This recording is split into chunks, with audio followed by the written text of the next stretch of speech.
Et une jeune fille, Sophie. Jeune fille. Non, c'est pas Sophie, c'est Julie. Non, une jeune fille, Sophie, j'ai pas fini ma phrase. Et une charmante jeune fille qui s'appelle Sophie. Oui, non.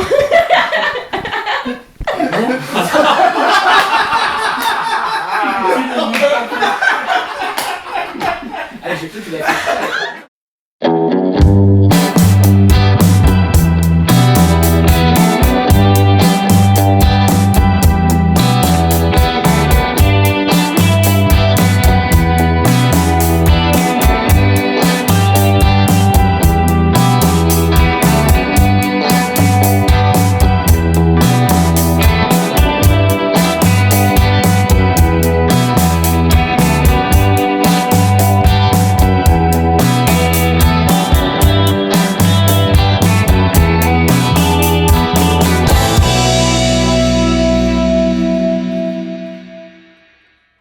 Bonjour, bienvenue dans Boulevard du cinéma numéro 18. Aujourd'hui, nous sommes avec Renaud, Bonjour. Damien, Bonjour. Bruno, Laurent Picard, Bonjour. Picard parce que j'aime beaucoup les Picards, Raphaël, Cher public, bonjour.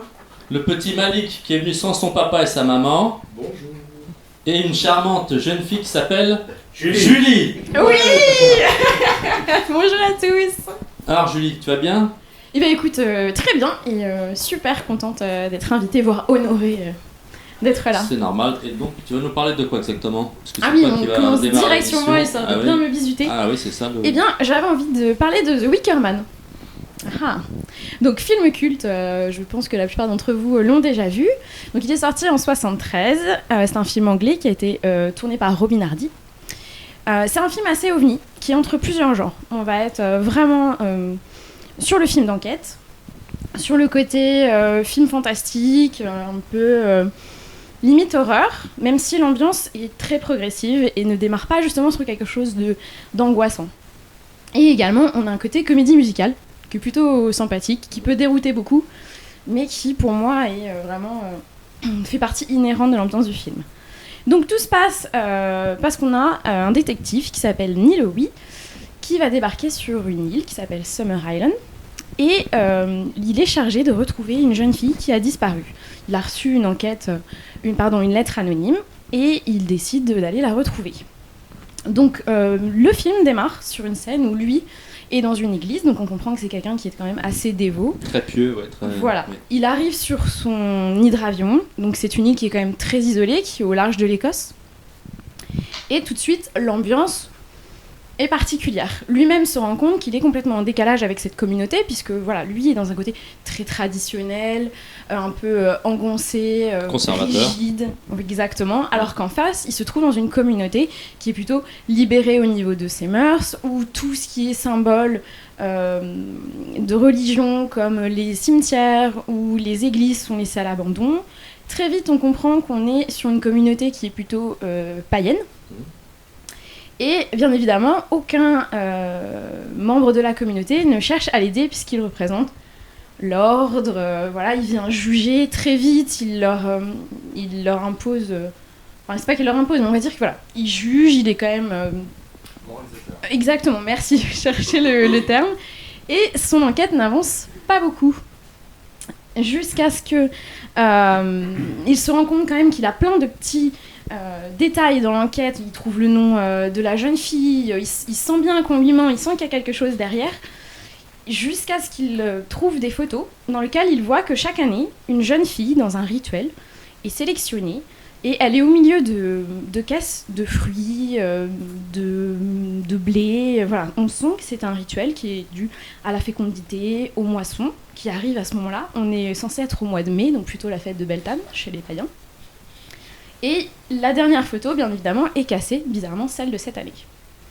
De là, il va... alors s'ensuit pas mal de choses, je ne vais pas vous expliquer tout le film, mais disons que lui, représentant de l'autorité, on va dire, pas sur l'île, mais sur le continent, entre guillemets, même si ça reste en Angleterre, c'est quand même une île, il décide d'aller voir l'autorité locale, qui est donc jouée par Christopher Lee. Merci, je vais dire Walken, n'importe quoi. Et qui joue le Lord, donc le Lord anglais, qui bien évidemment a le nom de l'île. et qui lui apprend que, oui, bien évidemment, les mœurs sont un peu libérées, païennes, un peu étranges, mais qu'en fait, ça a été importé par ses ancêtres, il me semble son grand-père, donc c'est juste à 2-3 générations, et il explique le côté utilitariste de cette religion, et là vraiment le film prend un autre tournant, puisqu'on comprend que tous ces gens qui sont sur cette île, en fait, on leur a donné cette religion-là pour qu'ils puissent accepter les coups du destin, donner un sens à leur vie, ressouder une communauté, etc. Donc il y a vraiment un côté très cynique à ce moment-là dans le côté religieux, et de là, l'ambiance va devenir de plus en plus anxiogène. Alors je ne sais pas si je peux aller jusqu'au paroxysme du film, mais qui... Non, vous ne pas dévoiler parce que Renaud l'a pas pas encore trop vu. dévoilé. Mais disons que finalement on se rend compte que celui qui enquête et celui qui pense traquer et chasser n'est pas toujours celui qui pense. Que des gens, une communauté qui peut sembler très sympa, voilà, on va être dans les champs, Très la babacool. danse, très babacool, On voilà. fait l'amour dehors dans les rues. Bien évidemment, puisque On on danse est toutes nues. dans les années 70, on est en pleine période hippie. Il faut savoir qu'en Angleterre, il y a une énorme résurgence des mouvements païens à ce moment-là. Vous avez la Wicca qui a démarré avec Gardner quelques dizaines d'années avant. Et vous avez beaucoup de choses qui commencent à se développer. Donc on sent qu'on est là-dedans. Le réalisateur en plus est documentariste à la base. Donc c'est extrêmement bien fait. En termes de référence, pour les gens qui s'intéressent un peu à l'occultisme, c'est un film qui est extrêmement symbolique. Notamment, moi, sur le sacrifice, qui est quand même un des thèmes principaux du film, avec le fanatisme religieux, puisque là, encore une fois, on peut pas aller vraiment dans le fond des choses, sinon on dévoile la fin. Ouais. Mais on est vraiment sur cette thématique de l'intolérance des gens qui pensent avoir la vérité, et la vérité qui est dite sacrée. Donc forcément, à partir de là, aucun dialogue n'est possible, chacun campe sur ses positions, et on est dans un dialogue de sourds. Et tout ce film-là est en opposition, voilà, entre l'ordre, ce qu'on va considérer en face le chaos, et inversement, entre ce qu'on va sentir le droit chemin, et à l'inverse, voilà. C'est très intéressant.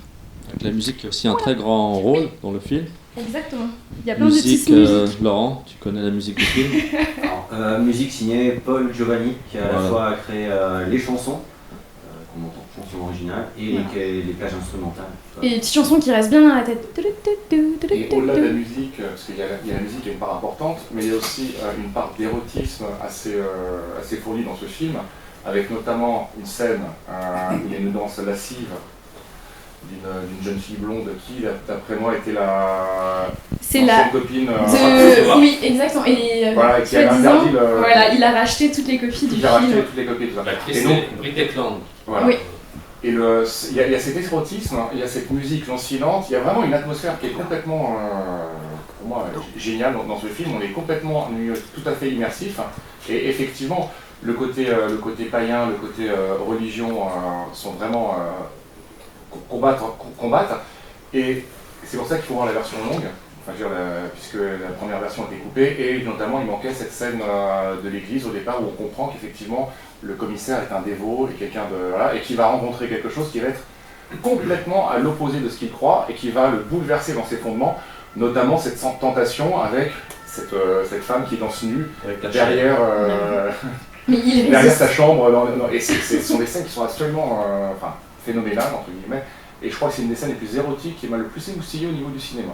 Je fais un coming out, ça, mais c'est vraiment... Ah ouais.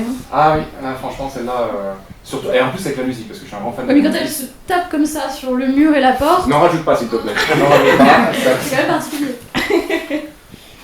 Et à noter notamment que The Wicker Man, en fait, avait été présenté au Festival du film fantastique en 1974 en France, à Paris, et a eu la Licorne d'Or, donc le Grand Prix, et c'est le seul film de toute la durée du festival qui est jamais sorti en France. Avant la diffusion sur Canal+, quelques années plus tard, il n'y a jamais eu de sortie cinéma de ce film qui est totalement inconnu en France jusque-là. Et apparemment, d'après ce que j'ai vu, il va enfin, 45 ans plus tard, sortir officiellement au cinéma dans une rétrospective en 2020, ouais, ce qui n'a jamais été le cas. Ce qui est quand même super étonnant, puisque tous les films qui ont eu le Grand Prix au festival à l'époque ont fait des gros succès au cinéma, et celui-là, pour d'obscures raisons, n'a jamais été exploité en salle en France. Il faut aussi noter que c'était d'ailleurs le film préféré de Christopher Lee. Il le dit dans son livre. Il le dit souvent d'ailleurs. Oui, voilà. Oui, il était très très fier de ce film et notamment il a accepté de jouer gratuitement Oui. pour le tournage. Et je sais que justement quand le film est sorti, il a été complètement donc sabordé par les distributeurs, etc. C'était très très compliqué. Et lui, on a toujours beaucoup lu et vous trouvez des interviews encore sur YouTube où il parle de ça et très récentes où on sent que c'est encore une blessure chez lui. Et dernière petite anecdote sur la diffusion, Roger Corman voulait absolument le diffuser aux États-Unis et il a été, hélas, il s'est heurté à un mur. On rajoutera juste que Midsommar, qui est sorti cet été, qui a fait un petit peu le buzz, parce que c'est quand même. Moi j'aime beaucoup comme film, mais c'est l'héritier direct de Certaines références. Ouais, ça c'est clair. Maintenant, Non, tu l'as vu toi? Je l'ai vu, j'ai beaucoup aimé. Il y a beaucoup de gens qui aiment pas le Et film. pourtant, j'ai pas vu Wickerman, du coup, est-ce que je l'aurais autant apprécié si j'avais vu Wickerman avant? C'est la question. Alors c'est en fait, il y a une petite. La grosse différence entre les deux, c'est que dans Wickerman, la communauté, elle est plutôt hostile, entre guillemets, c'est-à-dire qu'il voit bien que les gens veulent pas l'aider, et tout ça, alors que dans Midsommar, on est plutôt dans une communauté accueillante. C'est la petite distinction que tu peux faire au niveau de l'ambiance. Voilà. Et finalement, ce qui est accueillant n'est pas forcément. Hein, bon, enfin, on Un peu comme toi. Ouais. Exact. Très bien, Julie. J'ai une dernière petite anecdote. Voilà, si vous êtes des nostalgiques, il y a un festival maintenant, tous les ans, qui est sur les lieux du tournage en Écosse. Ah. Et c'est un festival de musique où à la fin on brûle une énorme sculpture en osier. Comme dans le film. Exactement. D'accord. Et chaque année, un artiste différent est invité à faire un énorme D'accord. dieu d'osier. Voilà. Très bien. Monsieur le petit Malik, Oui, alors tu veux nous parler de quoi exactement? Moi, il faut que je me penche déjà parce que je suis au perché. Bonjour tu tout peux le te monde. redresser, pas de problème, tu seras dans le cadre. C'est par rapport au micro que je. Voilà. Oui, donc moi, je vais pas parler de film. Je vais plutôt parler d'un truc qui est assez récurrent depuis plusieurs années, qui est l'emploi de termes en matière de langage cinématographique, qui souvent n'a pas lieu d'être, notamment par rapport au cinéma de genre, tout particulièrement le terme gore. Beaucoup de gens ont tendance à confondre le gore et la violence graphique, notamment en matière de cinéma. On a souvent sur les réseaux sociaux des raccourcis qui sont faits par des gens qui demandent si tel film est gore ou oui c'est gore. C'est quoi le gore en fait, en gros? Il y a différentes définitions qui sont approximatives chez pas mal de gens. Moi, en ce qui me concerne, le gore, c'est une effusion généreuse, comme on avait à l'époque du théâtre du Grand Guignol, qui va plus aboutir à un non-stress. Ça va plus être drôle, comme Brain Dead de Peter Jackson, par exemple. On a tellement d'effusion que ça en devient totalement improbable. Même si on avait Herschel Gordon Lewis, qui est considéré comme le papa du gore, par des effets plutôt forts, mais avec des grosses effusions de sang. Pour moi, je sais pas, mais pour moi, ça va être plus ça. Et ne pas confondre avec une violence graphique où, par exemple, on va avoir un plan d'une personne qui va se couper ou même se faire amputer. Par exemple, on a le plan fameux de Robocop où y a Alex Murphy qui se fait fortement malmener, puis il se fait littéralement exploser la main à coup de fusil à pompe. Les gens vont dire « Oh là là, c'est quand même gore comme plan. » Oui. Pour moi, c'est graphiquement violent. C'est gore aussi, parce que gore, c'est... On parle d'hémoglobine, Oui, mais à un sens modéré, pour moi. Tu vois, si tu veux, je pense que, par exemple, un film de zombies, où, par exemple, on va avoir des morts-vivants qui vont se faire littéralement écharper à multiples reprises, de façon plutôt généreuse, oui, là, ça va verser dans la gaudriole, ça va être drôle. Mais une personne qui se fait exécuter, ou qui va se prendre plusieurs impacts de balles, ou qui va se faire couper ou quoi qu'est-ce, dire que c'est gore, pour moi, ça va un peu loin. C'est comme pour les gens qui confondent le nanar et les mauvais films. De nos jours, la problématique, c'est que de nos jours, un mauvais film, on va vite le qualifier de nanar. Tu vois, parce que, oui, alors c'est drôle, donc c'est un nanar. Mais qu'est-ce qu'un nanar, en fait, au final? Qu'est-ce qui va différencier un nanar d'un navet? Ça reste des termes un peu trop généraux. C'est très subjectif, surtout. Oui, alors c'est totalement subjectif. Je suis d'accord avec toi. Et moi, je pense que même s'il y a des définitions qui sont posées, il y a tellement d'interprétations différentes qui font que chacun, en fait, pense détenir une vérité, mais je parle vraiment par rapport aux réseaux sociaux, parce que de nos jours, on communique vraiment beaucoup par les réseaux sociaux, et il y a beaucoup de visibilité par rapport à ça. Il y a beaucoup de choses qui ne convergent pas dans le même sens. Alors, juste pour rebondir, si je comprends bien ce que tu veux dire, qui est intéressant, le gore, pour toi, ça serait quelque chose avec un second degré, dans l'excès. Tout à fait. Et voilà, alors que la violence graphique, il n'y a pas ce recul. Non, parce qu'en fait, il n'y a pas ce recul, puisqu'on est conscient que ce qu'on voit peut être cohérent. On peut facilement être rebuté par une violence graphique que par un effet volontaire qui va du coup te détacher du réalisme de la chose. Alors justement, ma question, puisque tu l'as posée sans y répondre, quelle est la différence entre un nanar et un navet ? Ah, très bonne question. Pour moi, un nanar, c'est un film qui va involontairement être drôle. Aucun film n'est fait drôle sciemment de façon drôle, sauf les comédies ou autres. Et pour le coup, c'est un film qui va être drôle de par sa construction, de par son montage, de par son doublage. Notamment, nous, on a eu cette culture du nanar en France par les doublages français totalement improbables des films des années 70, les Godfrey-O ou autres, qui font le plaisir de tous les fans de nanar pendant les nuits nanarland ou autres. Pour moi, c'est ça, parce que un film qui va être sorti à une époque peut être un nanar plusieurs dizaines d'années plus tard. Il n'y a pas de règle au sens stricto sensu sur le devenir d'un film. On en parlait avec Jean-Paul. Tu avais un bon exemple. Voilà, on en parlait par exemple tout à l'heure avec Jean-Paul, c'est Megaforce qui était un très gros budget, parce qu'il y en a beaucoup qui parlent de ce qu'on appelle des nanars de luxe, ce qui est totalement... c'est un non-sens, un nanar ça peut pas être de luxe. Flash Gordon, c'est pas un nanar, c'est... Ah non, c'est un chef-d'œuvre, attention. C'est bien Flash Gordon, arrête s'il te plaît, sinon on va parler d'Ies. Oui, voilà, donc en gros, Megaforce a coûté énormément d'argent. Il est sorti et c'est devenu une référence, entre guillemets, en matière de nanar, parce qu'il a été diffusé il y a quelques années à la nuit excentrique au Grand Rex pendant une nuit nanarland. Alors qu'un navet, c'est foncièrement mauvais. Il n'y a rien de drôle, c'est limite pénible. Et les gens, il y a beaucoup de monde, pas tous, mais il y a des gens qui, à mon sens, confondent un mauvais film avec un film qui, même si peut ne pas être bon, peut avoir un certain capital sympathie qui fait que tu vas trouver quelque chose de positif et qui va te faire rire. Est-ce que ça te va, Bruno ?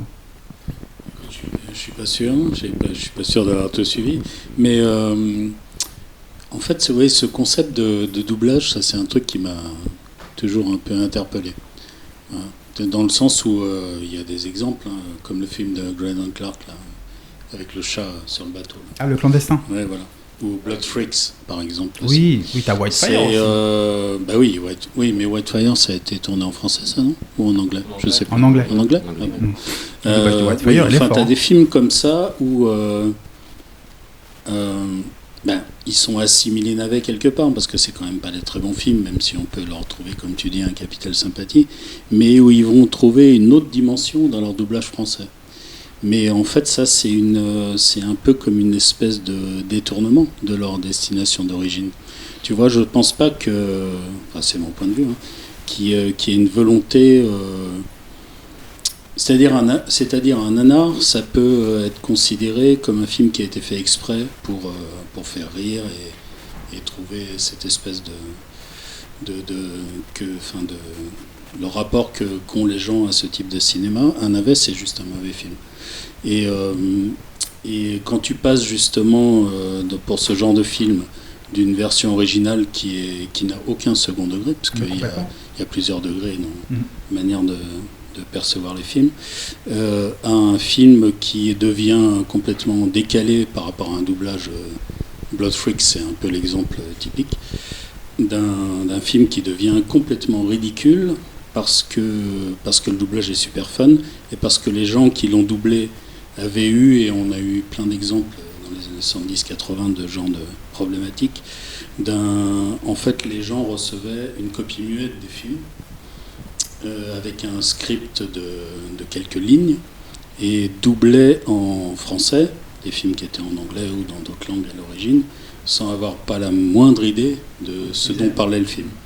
Et ça devient un autre film. Voilà. Et donc j'ai perdu le fil de ce que je voulais dire. Mais,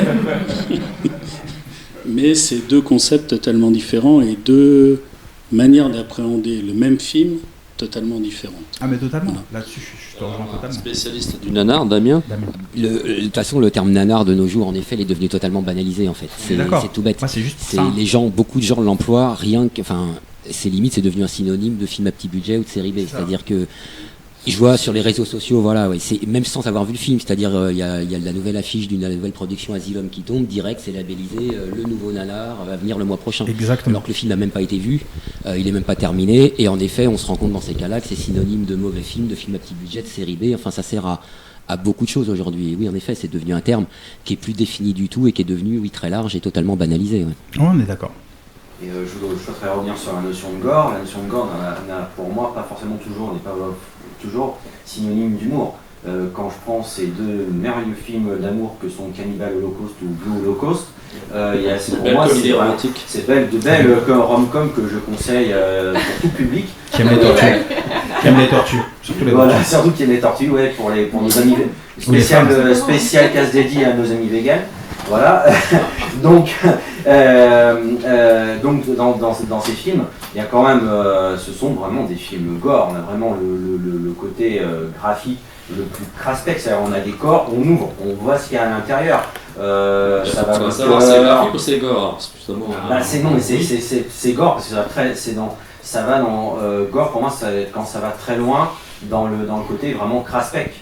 Donc le gore c'est graphique, on voit. Donc il y a un côté de gore à la base c'est graphique, mais là on va vraiment dans le côté le plus craspec, on ouvre, on sort les viscères, enfin tout ça, tous ces joyeux C'est sympa, ouais. C'est un truc super sympa, je vais pas spoiler. Donc pour moi, des films comme Blue Holocaust de Joe D'Amato ou Cannibal Holocaust de Ruggero Deodato sont des films gore. Pas que ça, bien entendu, le propos va au-delà, il y a aussi pas mal de second degré.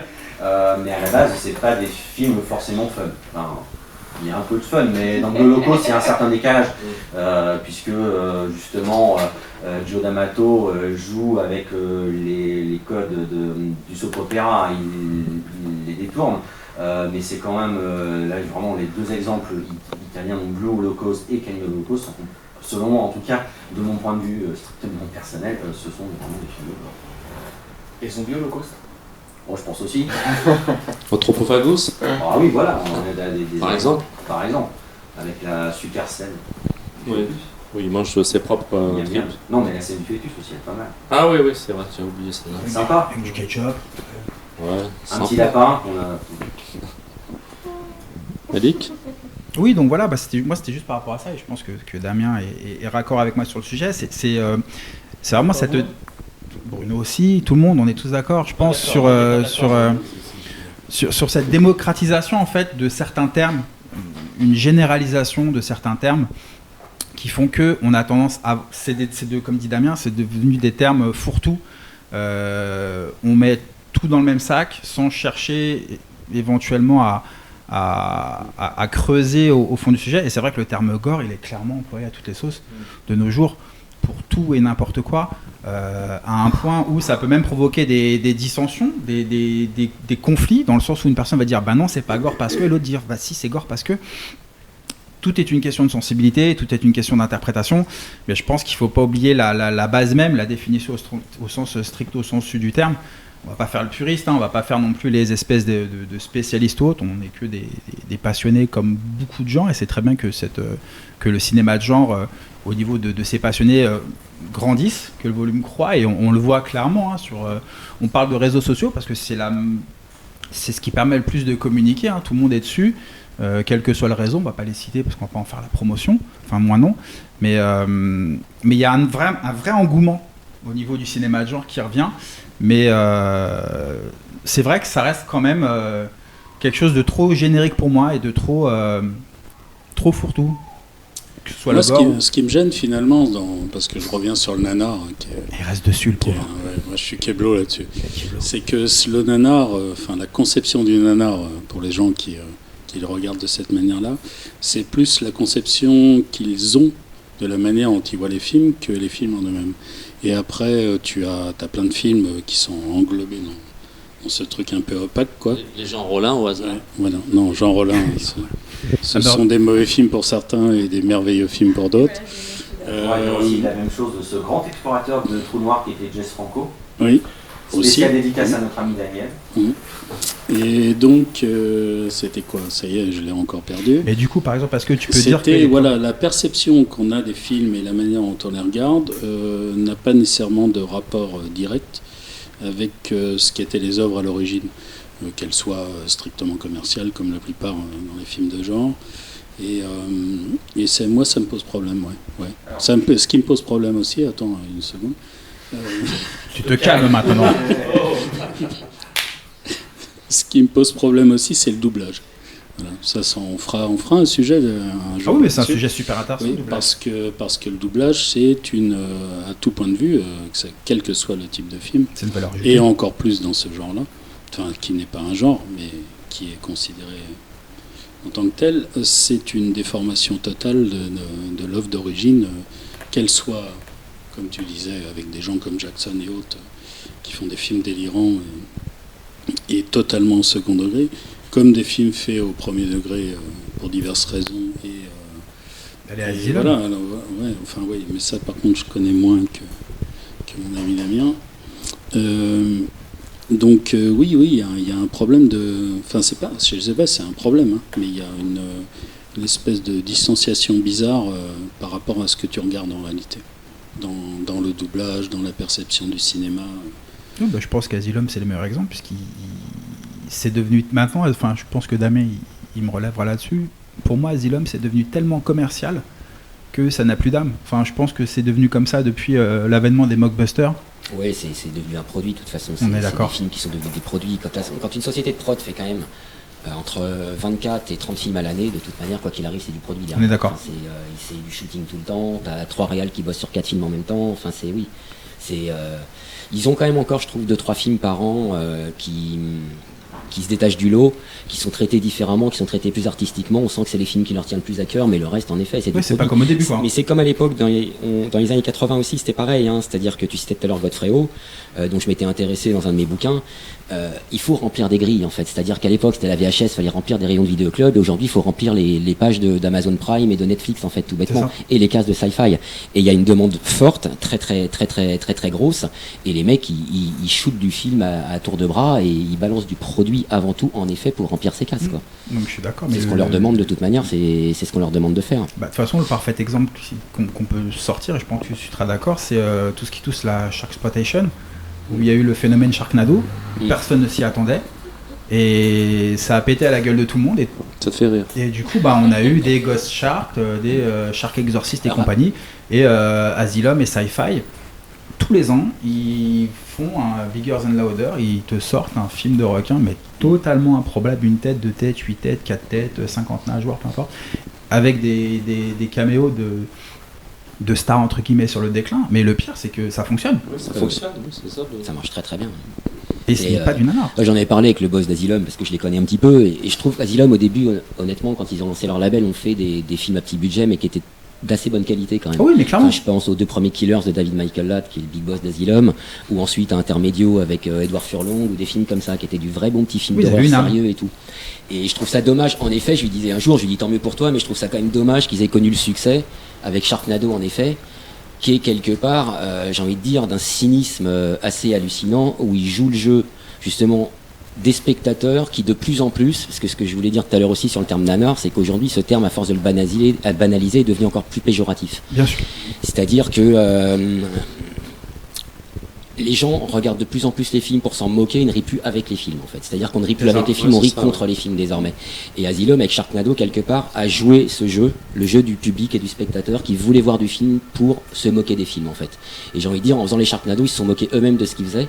Mais quelque part ça a pris. Alors ce qui est dommage, c'est que derrière, en effet, comme ça a bien pris, ça a entraîné toute une vague de films qui n'étaient pas forcément intéressants et qui jouaient en effet le concept à celui qui aura le concept le plus taré, C'est ça. et qui donne du grand n'importe quoi. Alors après, il y a quand même des films rigolos, c'est vrai que Ghost Shark, tu citais, c'est quand même assez Oui, le hallucinant. requin C'est dans quand la même un piscine, requin qui ouais. se matérialise dans une moindre goutte d'eau. Donc C'est ça. c'est-à-dire que Ouais. t'as un peu d'eau dans ta baignoire, le requin il sort. La Le scène de la climax du piscine. film, c'est quand même les héros qui sont face à un déluge de pluie et chaque goutte peut se transformer en requin. Il y a quand même des idées suffisamment folle, ouais, c'est what clair. the fuck pour que ce soit rigolo. Mais en effet, on est désormais dans une espèce de cynisme qui joue le jeu de ceux qui justement aiment entre guillemets les nanars, et on est de moins en moins dans de la bonne série B comme on a pu en connaître avant. Ouais. Il n'y a que Full Moon en fait qui a gardé son principe de base malgré tout par rapport à Ouais. Asylum. Ouais, Même ouais, s'ils ouais, produisent carrément, des ouais. petits trucs un Mais- peu commerciaux, c'est beaucoup moindre de nos jours qu'Asylum. Hein.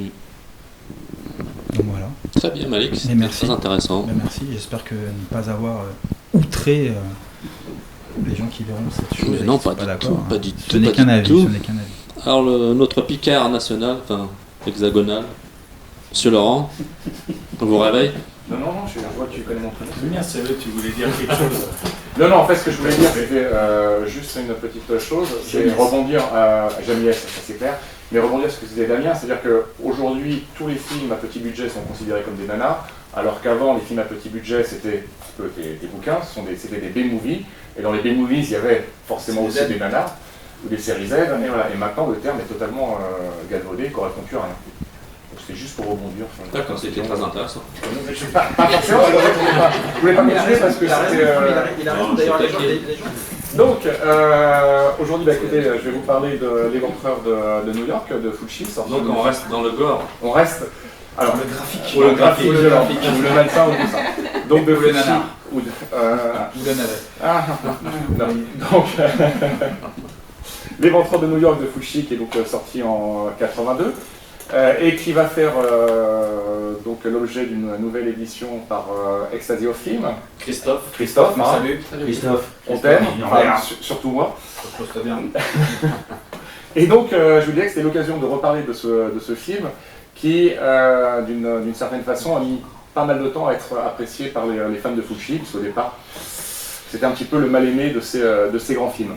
Donc, si on revient un petit peu sur le film, le projet de base, c'est un sujet qui avait été écrit par le duo Chierici-Manino, qui, au départ, avait déjà fait travailler 2 ans auparavant avec Deodato sur La Maison au fond du parc, donc qui était déjà, moi, un des films préférés, très malsain.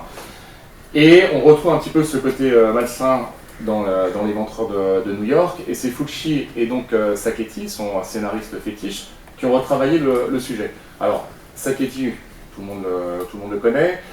Il a commencé avec Argento et puis Mario Bava, cher Bruno, sur voilà, sur Bonjour, sur La Baie Sanglante. Bonjour. Ok, non, vas-y. Il est en train de cuver. Il est en train de cuver. C'est pour ça qu'il faut mettre des mots comme ça, Bava, tout ça, ça le réveille. Donc Bava sur la Baie Sanglante et Argento sur Le Chat à 9 queues. 9 queues. Hein Voilà, là c'est Renaud qui se réveille. Et donc ensuite, Sacchetti aura travaillé donc avec Fulci dans tous ces grands films en tant que scénariste. Et après avoir abandonné Fulci, il continuera dans le cinéma de genre italien avec Amityville 2, si mes souvenirs sont bons, Galets du Bronx aussi éventuellement. The Church, que j'adore, et il sera aussi avec Lamberto Bava sur les démons et autres. Voilà. Donc c'est un scénariste qui pour moi est très très important dans le genre qu'on aime bien, puisqu'il a quand même participé à pas mal de grands films. Ensuite, donc au niveau de la production, on retrouve notre ami, non, c'est pas notre ami, puisque ça c'est mon tic de langage, merci de... C'est celui-là, oui. Voilà. J'ai oublié. Voilà. C'est celui-là. Il a plein d'amis. Exactement. Donc c'est De Angelis qui avait déjà travaillé avec Fulci sur ses films précédents. Mais sur celui-là, de ce qu'on sait, en fait, les deux n'auraient pas voulu retravailler ensemble et finalement ils sont remis. Et donc on avait quand même Fulci, Sacchetti et De Angelis. On aurait pu s'attendre à une musique de Frizzi, ce qui aurait été tout à fait normal puisque c'était l'on reconstitue l'équipe, et pas du tout. C'est Francesco De Masi, qui a écrit donc la musique, qui lui est un vétéran, on va dire, sur la musique de film, qui a dans les années 60, c'était plutôt les Peplum, après 70, plutôt les western spaghetti. Je vais te laisser un petit peu. Ouais. Demacy, en fait, c'est un habitué, un vétéran du cinéma de genre. Fin des années 50, début des années 60, il a mis en musique plusieurs péplums. Deuxième moitié des années 60, début des années 70, ça aura été logiquement des westerns italiens, western spaghetti. Pas vraiment Playbook Custom, je trouve que c'est très péjoratif, mais voilà, c'est pour dire western italien, c'est western italien. Voilà, on pourra relancer un débat, mais voilà, on va pas se relancer. Donc parmi ces titres, c'est Francesco De Masi, là où il a été le plus connu et là où il est finalement le plus personnel, c'est justement dans les westerns italiens. On le reconnaît notamment au riff de guitare électrique, très typique, aux sonorités de cuivre, très sèches. Parce qu'il n'y avait pas forcément des gros orchestres comme Ennio Morricone ou Nino Rota, qui étaient parmi les compositeurs italiens les plus prestigieux de l'époque. Donc De Masi, il a fait avec les moyens du bord, et il a été extrêmement reconnaissable. Et un de ses westerns les plus cultes, c'est une de ses musiques les plus connues, c'est Arizona Colt. Qui est labellisé Tarantino. Je sais pas si c'est une référence, ça c'est fort sujet à caution, mais en tout cas le film est vraiment très sympa et la musique également. Voilà. Et donc, alors cette musique a été un petit peu critiquée puisque les gens étaient habitués à Frizzi, et finalement, moi je considère que c'est un avis personnel, que la musique va très bien avec le film, c'est-à-dire que c'est une musique de son époque et qui finalement rajoute la crédibilité et ancre le film dans une réalité. Donc nous sommes en 82. Et en 82, c'est quelque part une date importante, puisque sortiront, ça c'est un avis personnel, puisque tout est personnel, les deux grands derniers giallo, c'est-à-dire c'est le retour aux sources de deux réalisateurs. Un, c'est Argento qui va nous sortir Ténébrant, qui est pour moi son énorme chef-d'œuvre, entre guillemets, mais ça c'est personnel. Hein. Et donc Fulci qui va lui aussi retourner au giallo, parce qu'en fait, ce qui est un petit peu désarçonner son public, est habitué à voir des films de zombies, et là d'un seul coup il revient sur un giallo, alors qu'il a aussi débuté, au début de sa carrière avec des giallo, avec notamment L'Ennuyeux Vivante, nous avons Perversion Story, nous avons Les Salopes vont en enfer. Ah, j'avais fait un pari, je l'ai dit. Ou alors Le Venant de la Peur, sous son nom. Eh oui. Voilà, et donc voilà. Et ça a un petit peu dérangé tout le monde, parce que, tout le monde, ceux qui connaissaient Fulci que par rapport à ces films-là. Et donc, retour au giallo, sauf que le giallo, donc c'est vraiment le chant du cygne du giallo, puisqu'on est en 82, et le giallo a été supplanté par un autre genre qui était le slasher. Le slasher, on le rappelle rapidement, 71, Quelques germes dans la baie sanglante, 74, Black Christmas, le premier véritable slasher, ensuite 78, Halloween, 80, nous avons Vendredi 13, et surtout Maniac. Parce que Maniac est une des grandes références de cet événement de New York. Alors Maniac, on signale aussi qu'il est ressorti en Blu-ray chez nos amis du Chat qui fume. Bonsoir Christophe. Stéphane, oui Stéphane, excuse-moi Stéphane. Voilà, j'aime tellement Christophe que je redis tout. Christophe Bouillet, salut. Voilà. Tu l'as pas appelé Sophie, ça va. Je l'ai pas appelé Sophie, ça va, on a des problèmes avec les prénoms. Aussi, c'est accompagné d'un bouquin assez intéressant de Julien, qui est donc Maniac, voilà. Très intéressant. Alors j'ai lu ça, j'ai appris des choses sur le film que je connaissais pas, et surtout dans la relation entre Caroline Munro et Joe Spinell, que je trouvais un petit peu artificielle dans le film, et là il y a en fait l'explication par rapport à ça. Donc il aura pris pas mal de choses par rapport à Maniac, au côté slasher, c'est-à-dire déjà l'environnement, puisqu'on est à New York, on est dans la 42e rue, que vous avez peut-être connu à l'époque dans les 80, où là où il y avait tous les films pour nous. Voilà, donc le quartier de la Deuce. Il y a aussi des scènes qui sont assez similaires, comme la scène du poursuite dans le métro. Il y a ce côté malsain, avec la sexualité, tout ce genre d'ambiance, en fait, on le retrouve dans L'Éventreur. Si je peux faire une aparté, tu parlais du New York de cette époque. Il y a une excellente série qui a sorti HBO qui s'appelle The Deuce, avec James Franco, qui relate très bien toute cette montée justement du cinéma porno à cette époque, et je la conseille vraiment vivement à tout le monde. On parlait de slasher là, pas de porno. Oui, mais je voulais quand même citer cette série. Ouais, mais ça compte aussi. Ça fait de l'audience, il a dit. C'est la caution. Et donc, pardon, Et donc il y a ce côté slasher qui est très important, mais d'un autre côté ça reste un giallo. Alors ça reste un giallo parce que le film est parsemé de fausses pistes par rapport à l'identité du tueur ou de la tueuse, on ne sait pas. Et il y a aussi le côté esthétique du giallo avec l'emploi de filtres rouges, filtres verts, dans des scènes qui vont rappeler un petit peu Bava ou... Ah, Bono, tu travailles. Ou Argento. J'écoute depuis le début. Je trouve ça un poil long, mais... D'accord, ok. Donc, au niveau de la réception de ce film, ça aura été très mal accueilli, puisqu'on va le taxer de misogynie. Pourquoi? Parce que quelque part il y a beaucoup. Non, il y en a 5. 5 femmes qui sont tuées. Alors, 5 femmes, comme l'éventreur Jacques l'Éventreur, où il y a 5 victimes officielles dans l'éventreur. Oui. Oui, j'ai une question. Est-ce que ça s'inspire du tueur new-yorkais des années 70, et pardon Stéphane Bourgoin, j'ai oublié son nom, qui tuait justement des prostituées dans cette rue-là? Et il s'est fait choper parce qu'il tuait dans un hôtel, et en fait il revenait dans le même hôtel comme un couillon, et il s'est fait choper comme ça. Alors là, je ne sais pas. Et ça s'inspire. Dans Maniac aussi, parce qu'il y a aussi l'hôtel dans... Bon voilà, c'était une petite anecdote. Ça a travaillé tout ça. C'est pas bien renseigné, hein. Non, Parce que t'as même pas expliqué l'histoire. Désolé, non, parce que je spoil pas l'histoire en fait. Là j'ai décidé de pas spoiler, donc je raconte autour du film. On suit du point de vue du tueur ou on suit du point de vue des victimes? Parce que si on est dans un giallo, tu vois... Alors en fait, tu suis, c'est un petit peu des deux, c'est-à-dire que tu as des plans où tu es au niveau tueur et tu as des plans au niveau des victimes. Okay. Donc c'est vraiment... c'est plus construit comme un giallo quand même. Alors oui. Après il y a un opportunisme évident. Et alors, il y a quand même il y a une fausse piste qui est absolument hallucinante, puisque... Enfin, je veux pas spoiler, mais... Non, je ne spoil pas. Donc, il y a vraiment quelque chose qui est très bizarre. Et donc, derrière, effectivement, misogynie, des femmes qui se font mutiler, c'est très sexuel. Alors, tous les personnages sont antipathiques au possible, à la base, sauf un, qui est donc le psy, qui va essayer de travailler sur l'enquête, qui, lui, franchement, c'est le seul personnage solaire du... Ah, solaire. C'est moi qui voulais la placer tout à l'heure. Et alors, chose amusante ou pas, effectivement on parle de misogynie, c'est le seul personnage positif, et lui il n'aime pas les femmes, parce que son orientation sexuelle l'attire plutôt vers les hommes. Alors c'est peut-être ça aussi, la petite touche de misogynie. Un peu comme toi, parfois. Pardon? J'ai rien dit.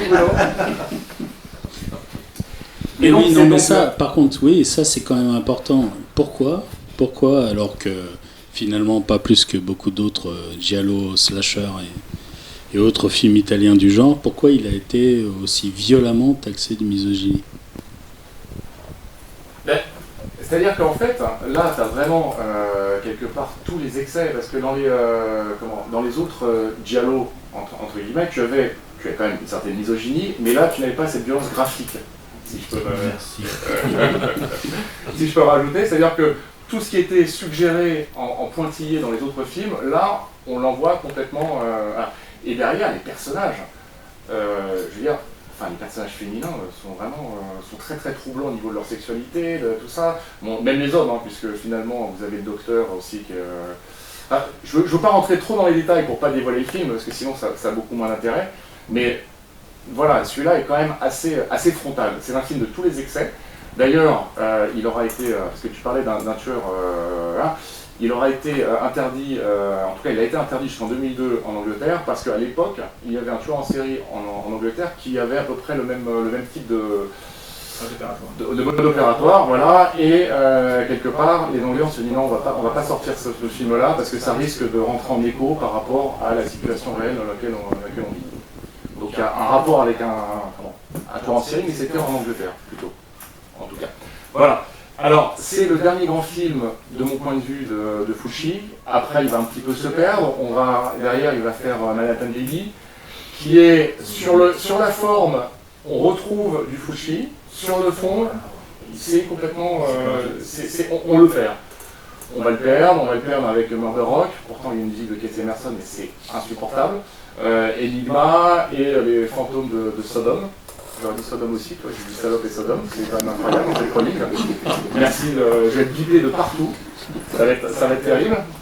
Et voilà. Et pour conclure, parce que Bruno m'a demandé de conclure, il y a quelque chose en fait d'assez personnel avec la Sacchetti au niveau scénariste, c'est la place de l'enfant dans ces films. C'est-à-dire que déjà dans La Descendante, l'enfant était présent. Dans la maison près du cimetière, c'était aussi, il y avait des regards d'enfants et tout ça. Et finalement, quand on avait posé à Sacchetti sur pourquoi l'enfant, pourquoi, et dans Les Ventreurs de New York, l'enfant est quasiment le thème du film, le thème central en tout cas pour moi, c'est que l'horreur du monde actuel, c'est à travers l'innocence des yeux d'un enfant qu'on l'aperçoit mieux. Et voilà. C'est beau ça, c'est beau ce que tu dis. Je voulais conclure sur cette phrase. C'est une note optimiste, c'est vraiment très beau. Et très optimiste. Parce qu'à la fin, le film de Fulci, qui est à la fois malsain, gore et tout ça, il est très touchant. Et moi, personnellement, voilà, les dernières images sont glaçantes. Verser ta petite larme.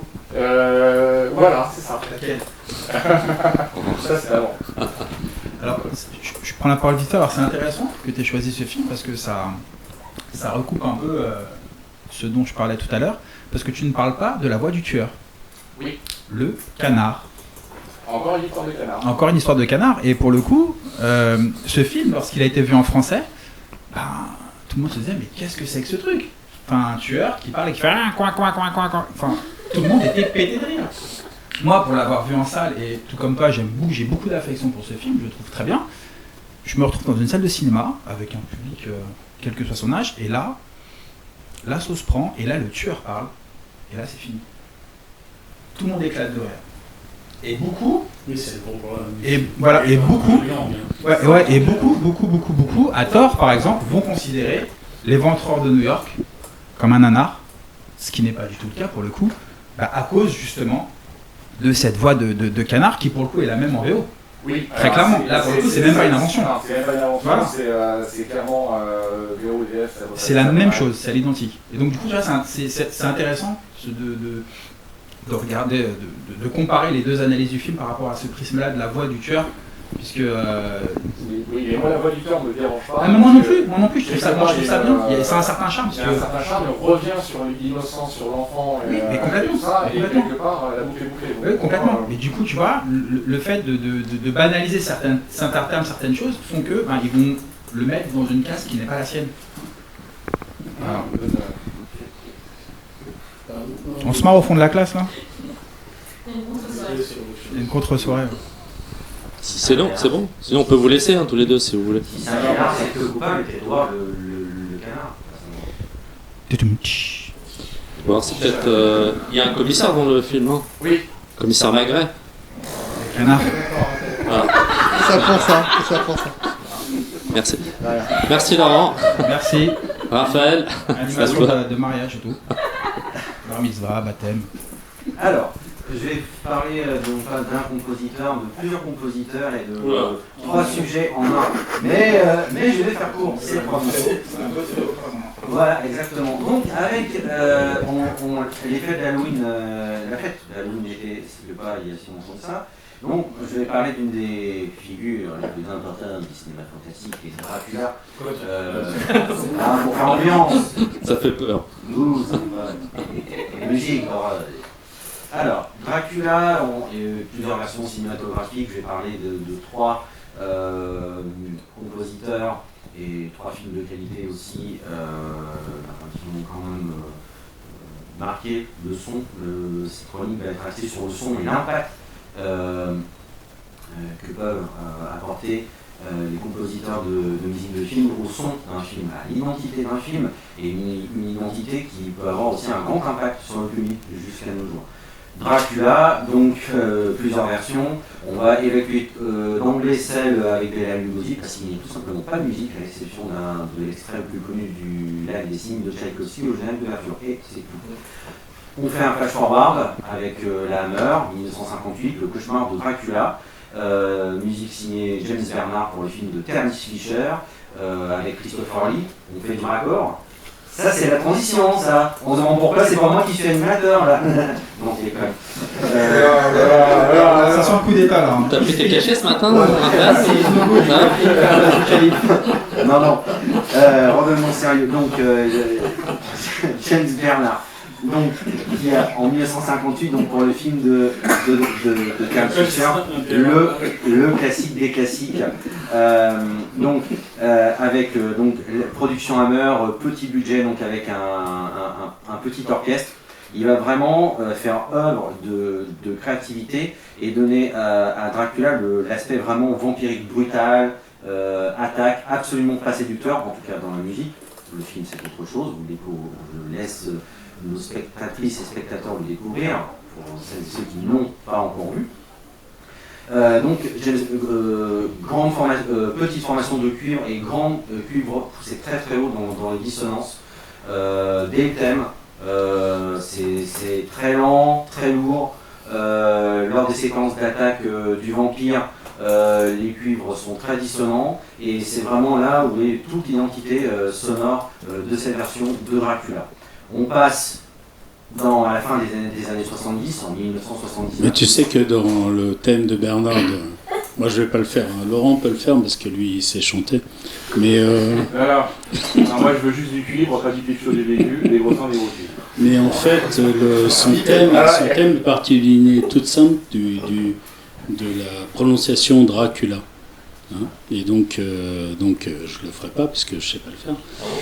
Si, et donc Dracula. Voilà. Et donc le thème est basé là-dessus et tout ce qui s'ensuit est basé là-dessus. Un peu la classe ou pas? Et voilà. Et à partir de là, elle a composé un thème super simple. D'ailleurs, je sais pas si tu as remarqué, mais moi j'y repense souvent, mais parce que tu vas parler du Badam et de Williams après. Mais il y a un thème dans le Badam ça m'a marqué dernièrement en le réécoutant, qui est parce que Bernard avait fait aussi une messe pour Dracula, la musique. Oui, et en fait, il y a un thème, alors que c'était des années avant, que Williams a réutilisé et augmenté et glorifié, on va dire, et qui est probablement un clin d'œil. Mais oui, voilà, c'est le personnage de Dracula au cinéma, c'est représenté vraiment par ce thème tout simple de 3 notes. 3 notes, je pense, parce que moi je suis pas musicien. Voilà. Et qui enfin bon, je te laisse continuer. En tout cas, pour vous signaler donc, la parution récente sur le label Tadlo, la musique de James Fitzpatrick. Tadlo, ça va intéresser Bruno. Tadlo. Tadlo. Ah, c'est le nom du label. Désolé. Donc de la musique à terreur enregistrée par l'orchestre philharmonique, dans le City of Prague Philharmonic Orchestra, sous la direction de Nick Crane, et c'est couplé avec le premier Frankenstein, donc de musique signée James Bernard, voilà, pour les amateurs. On va donc passer au Dracula de John Badham, 1979, musique de John Williams, qui va conjuguer l'atmosphère victorienne où se déroule l'action, avec le côté romantique du vampire et en profitant des sonorités extrêmement soyeuses du London Symphony Orchestra, avec lequel il a enregistré parmi ses plus grands chefs-d'œuvre Star Wars, Empire Contre-Attaque, Superman et plusieurs autres grandes musiques. Voilà.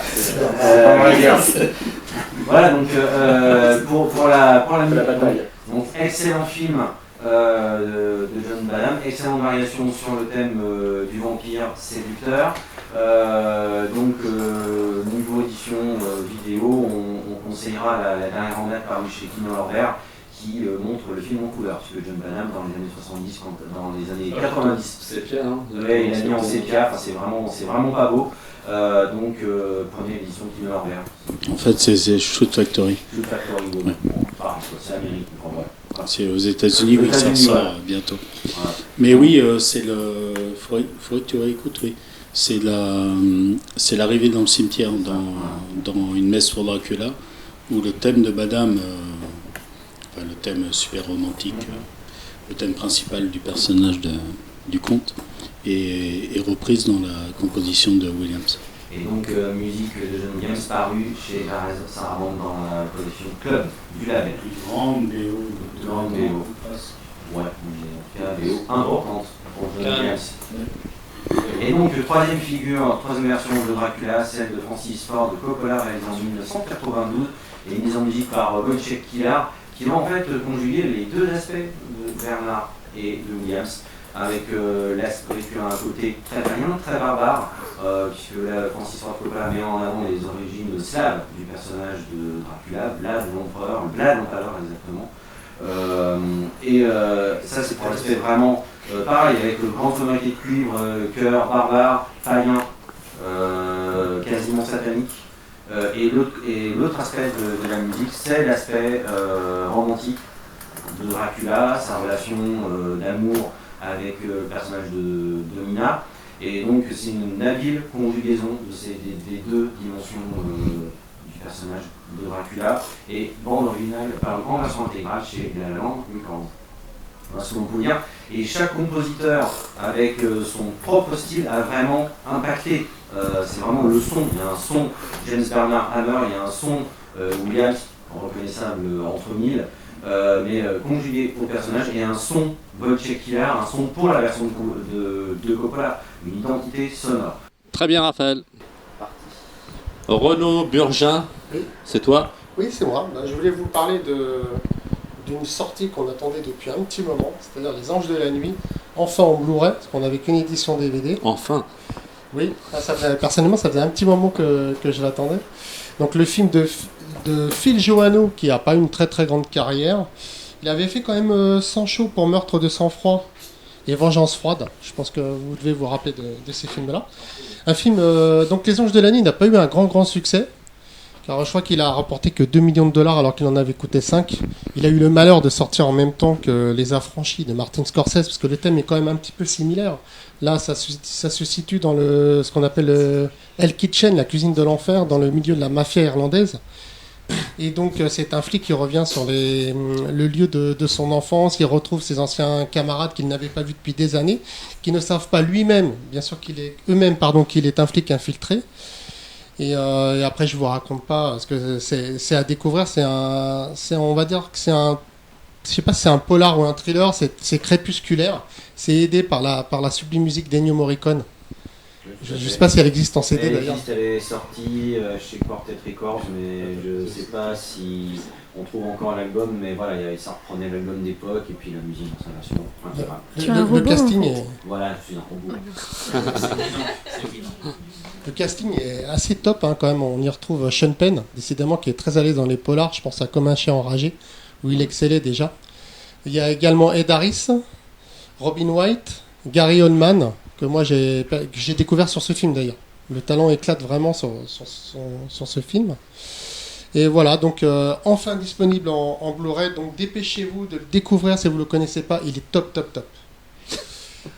Ensuite, un autre film que j'affectionne vraiment, c'est La Nuit des Morts Vivants. La Nuit des Morts Vivants, le film dont on dit que George Romero était jaloux. Il avait confié la réalisation, je pense qu'il était personnellement impliqué, il avait confié la réalisation à Tom Savini. La Nuit des Morts Vivants, donc en couleur, qui est une relecture intéressante, assez similaire au film d'origine, avec quelques variantes, notamment au niveau du personnage principal, qui ce coup-ci est une femme. C'est quand même une sacrée avancée, parce que des femmes fortes dans le cinéma d'horreur, il n'y en a pas tant que ça. Et donc ça sort chez Sidonis. Oui, j'ai oublié de dire, pardon, que Les Anges de la Nuit est sorti chez Rimini, en édition, sinon je vais me faire taper sur les doigts par Bruno. Et La Nuit des Morts Vivants, donc chez Sidonis. Alors sur La Nuit des Morts Vivants, il y a un très très beau master. Parce que moi je l'avais déjà en import, racheté celui-là, il est nickel, il est nettoyé et tout. Voilà, il y avait eu un petit débat, donc certains internautes trouvaient que l'image était un peu sombre. Je t'avais envoyé un message, tu m'as dit non. Non, alors après, sur tout ce qui est haute définition, tout ça, je veux dire, le côté un petit peu sombre, tu retrouves dans pas mal de masters finalement, parce que tout le monde se plaint que les choses sont un petit peu plus sombres, mais par contre au niveau nettoyage du master, il est nickel, il est beaucoup mieux que celui que j'avais. C'était bien de le préciser. En fait, il l'est, parce que beaucoup de gens ont polémiqué là-dessus, comme souvent avec ce genre de réédition, il était comme Savini, le réalisateur, a toujours voulu qu'il soit, c'est-à-dire un peu décoloré et beaucoup plus sombre. Après, quand il est sorti au cinéma à l'époque, il était plus lumineux et coloré, mais c'est pas ce qu'il voulait, et donc c'est très bien comme ça. Ah non, mais franchement, c'est super. Et le plaisir de retrouver, je crois que c'est Todd Phillips, le personnage principal, qui joue dans Les Destinations Finales, qui également dans Candyman, qui est Tony Todd. Merci Dania. Et le plaisir de le retrouver, c'est un acteur un peu culte quand même dans le fantastique. Voilà. Et je vais terminer. Donc ça c'est sorti chez Badlands. C'est El Grand, c'est un film gore pakistanais. Gore, attention, t'es sûr? T'es sûr? Là, écoute, après les éclaircissements de Malik, je pense pouvoir dire que c'est effectivement un film de gore. J'en suis convaincu. C'est une curiosité parce que c'est un film pakistanais, parce que dedans on y trouve des rednecks pakistanais et que c'est pas dans tous les films qu'on trouve ça. Il y a de multiples influences. Je pense à Peter Jackson de Bad Test, hein, pas de Branded. Je pense Branded. Je pense également à Evil Dead et à Creepshow. Il y a des petites vignettes BD. Creepshow, pas Creepshow, d'un Creepshow. Il y a on y retrouve des petites vignettes de BD comme dans le film de Romero. Donc c'est pas excellent, hein, mais c'est quand même à découvrir parce que c'est un cinéma. C'est rigolo. Ça a le mérite d'exister. Ça a le mérite d'exister. C'est un cinéma différent et quand on aime le cinéma, on aime tous les cinémas. Donc n'hésitez pas à visionner ce film sorti chez Badlands. C'est top. C'est top. Voilà. Damien, tu vas nous parler de ton prochain livre qui va sortir très bientôt. Très bientôt, oui, puisque c'est au début décembre. Donc c'est un livre cette fois c'est une édition un peu spéciale de ma collection Bimouille Posters, puisque c'est une édition sur les films qui n'ont jamais été tournés en fait, qui ont été annoncés mais jamais tournés. Et du coup aujourd'hui je vais vous parler de celui qui est peut-être le plus culte d'entre tous, c'est-à-dire le Spider-Man de la Canon. Spider-Man de la Canon. Alors Spider-Man de la Canon, c'est quand même 7 ans de développement, 4 réalisateurs, plus de 10 scénaristes différents et des histoires et des concepts qui partent un peu dans tous les sens. Alors au début des années 80, c'est Roger Corman en fait qui a les droits de Spider-Man, il a aussi les droits de Captain America, il les a chez New World Pictures. Lui dit que le film pour lui était infaisable en fait, puisque Stan Lee savait pas trop ce qu'il voulait autour, il savait qu'il voulait à tout prix qu'il y ait un film Spider-Man, parce qu'à l'époque Marvel essayait à tout prix de faire produire certains de leurs personnages au cinéma, un peu à l'image de DC qui a déjà eu droit à leur Superman. Et Stan Lee aimerait, parce qu'à ce moment-là Marvel va pas très bien en plus, donc aimerait qu'il y ait des adaptations cinéma de leurs personnages. Une fois que Roger Corman perd les droits, c'est Menahem Golan et Yoram Globus, donc de Canon Film, qui s'empressent de les récupérer. Ils achètent les droits pour 5 ans pour $225 000. Ce qui est quand même une petite somme pour l'époque. Alors le projet va partir en vrille un peu dès le départ en fait. Le premier réalisateur qui va être attaché au projet, c'est Toby Hooper. Donc le réalisateur de Massacre à la tronçonneuse. Alors bien sûr c'est assez excitant de se dire qu'il peut y avoir un Spider-Man par Toby Hooper. Alors Toby Hooper, lui en plus les comic books c'est pas trop son truc. Mais en fait l'histoire... La genèse du Spider-Man de la Canon est d'ailleurs assez symptomatique de Spider-Man, est assez symptomatique de cette époque où en fait comic book et Hollywood font pas forcément bon ménage contrairement à aujourd'hui. Les comic books Hollywood voit les comic books un peu comme vraiment une sous-culture. Par exemple, un autre exemple tout bête, c'est à l'époque où Jack Kirby développe 2 projets pour Empire Pictures et Charles Band, Mindmaster et Dr Mortalis. Moi j'ai retrouvé des coupures de Variety où les films sont annoncés. Jack Kirby n'est même pas cité en fait. Alors qu'à cette époque-là, il a déjà créé quand même bon nombre de comics Marvel avec Stan Lee et c'est déjà une sorte de dieu dans le comic book. À aucun moment il est cité. Donc c'est assez symptomatique de ça, c'est-à-dire que Toby Hooper, dans un premier temps, va donc proposer à Menahem Golan et Yoram Globus de prendre le concept à la lettre. C'est-à-dire que lui, il veut pas tant faire Spider-Man que Man Spider, en fait. C'est-à-dire quand la mutation de Peter Parker arrive au bout et que ça donne une version dégénérée où Peter Parker se transforme littéralement en araignée, avec 8 pattes et ainsi de suite. Et comme il y a La Mouche de Cronenberg qui est actuellement en tournage et qui est un futur blockbuster annoncé, bien évidemment que l'idée de Toby Hooper séduit énormément Golan et Globus, qui eux sont avant tout des producteurs et des hommes d'affaires, qui n'y connaissent rien au comic book et qui disent très bien, faisons un film où Peter Parker va se transformer en monstre pour marcher un peu sur les plates-bandes du succès de La Mouche, quoi, qui va sortir normalement au même moment. Donc Golan et Globus embauchent Leslie Stevens pour écrire le scénario. Alors Leslie Stevens, c'est le créateur de la série Outer Limits, Au-delà du réel en France. Toby Hooper est fan de la série, en plus très content que Leslie Stevens travaille sur le scénar, donc ils aboutissent en effet à un scénario où Peter Parker n'est ni journaliste, ni photographe, ni étudiant. En fait, il s'occupe de faire les photos à l'université pour les badges des étudiants. Et il y a un docteur, le docteur Zork, dans cette université qui fait des expériences génétiques et qui va volontairement exposer Peter Parker à des radiations qui vont progressivement le transformer en monstre. Et là, Peter Parker devait affronter ensuite Spider-Man, mais qui serait réellement Spider-Man, décidément, qui serait réellement donc une sorte d'araignée géante, devait se battre contre d'autres mutants dégénérés du même docteur en fait. Toby Hooper m'avait raconté qu'en fait il s'était inspiré des vrais super-vilains du comics, le Rhino, Scorpion, tout ça, mais plutôt que de les glisser dans des costumes ridicules, il avait décidé d'en faire des vrais monstres. Et du coup, Toby Hooper, son idée c'était de faire un vrai film de monstres avec Spider-Man. Avec Spider-Man. Alors bien évidemment, Golan lui est très content du scénario, donc il s'empresse de l'envoyer à Marvel, convaincu que ça va le faire. Sauf que Stan Lee, bien évidemment, déteste la version, mais vraiment. C'est-à-dire qu'à tel point qu'il veut même plus entendre parler de Toby Hooper et de Leslie Stevens, qui n'auront jamais droit à une deuxième chance, à une réécriture ou quoi que ce soit, il veut vraiment plus entendre parler d'eux. À cette époque-là, il y a 2 jeunes scénaristes débutants, Ted Newsom et David Brancato. Alors Ted Newsom, ensuite, il fera pas mal de séries B, il fera Alien Within, Naked Monster, ce genre de film. Brancato, lui, ensuite, il fera aussi un peu de série B, mais il finira par écrire des plus gros films comme Terminator 3.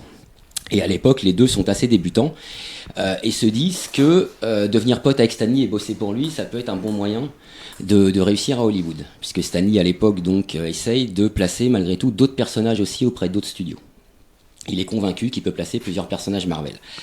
Donc Newsom et Brancato ont déjà écrit pour lui Submariner et Sergent Fury, dont Stan Lee est très très content en fait. Et il impose, Newsom et Brancato, à Canon pour écrire Spider-Man en leur demandant de faire une version où les origines de Spider-Man seraient respectées. Spider-Man, tout à fait. Toujours le même. Et...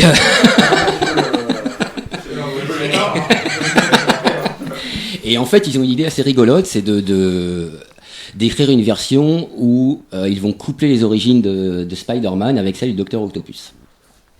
Et en fait, ça va devenir lui le bad guy du premier film, donc de ce premier Spider-Man qu'ils doivent faire. Arrive à la réalisation Joseph Zito. Alors pour remettre les choses dans leur contexte, parce que le choix de Joseph Zito peut paraître étrange, mais à l'époque, Joseph Zito, il vient quand même de réaliser Vendredi 13 chapitre final, le 4e de la série, qui a connu un énorme succès. Et il a aussi réalisé pour Canon 2 Chuck Norris, qui ont connu aussi un énorme succès, c'est Portée disparue, et surtout Invasion USA. On a tendance à l'oublier, mais c'est son plus gros carton à Zito, Invasion USA, et c'est le dernier film qu'il vient de faire. Donc Golan et Globus placent Zito, enfin Golan surtout, Globus, sur le projet Spider-Man il intervient quasiment pas, c'est vraiment le projet de Menem Golan, avant tout chez Canon, c'est lui qui gère le projet, et donc il amène Joseph Zito, et Joseph Zito lui est très intéressé, alors il dit pareil, il avoue ne pas forcément bien connaître les comics, mais il adore ça, d'ailleurs il s'en est quand même souvent inspiré en effet, il le dit lui-même pour faire ses films, et notamment dans le traitement de l'action et de l'ultraviolence, qui sont assez exubérants comme dans les comic books en effet. Et lui, il va se mettre à fond là-dessus. Problème, par contre, Zito ne s'entend pas du tout avec Ted Newsom et Brancato.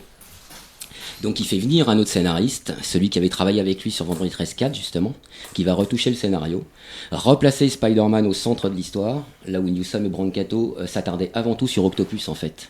Zito dit qu'avec Spider-Man, on le voyait quasiment pas dans le film, en fait. Donc il demande à son scénariste de se recentrer sur lui et surtout de rajouter beaucoup d'action. Parce qu'apparemment, il y a très peu de scènes d'action dans le scénario de Newsom et Brancato. Et Zito, à l'époque, le film doit être fait pour 20 millions de dollars. Et il y a 5 millions qui sont réservés aux effets spéciaux. Et Zito veut à tout prix faire un film assez spectaculaire où les super pouvoirs et les prouesses de Spider-Man vont vraiment être à l'écran. De Spider-Man, ouais. Et donc, cette version arrive, Golan en est assez content, Stan Lee aussi, sauf que, pas de bol, ce qui va se passer... pourtant, tout est bien avancé, hein, c'est-à-dire qu'ils ont déjà construit les décors, ils sont déjà en négociation avec certains responsables effets spéciaux pour les effets spéciaux, des gens qui ont travaillé sur le Retour du Jedi et tout ça, donc il y a vraiment des choses qui sont mises en place. Tous les lieux de tournage ont été réservés, et ainsi de suite.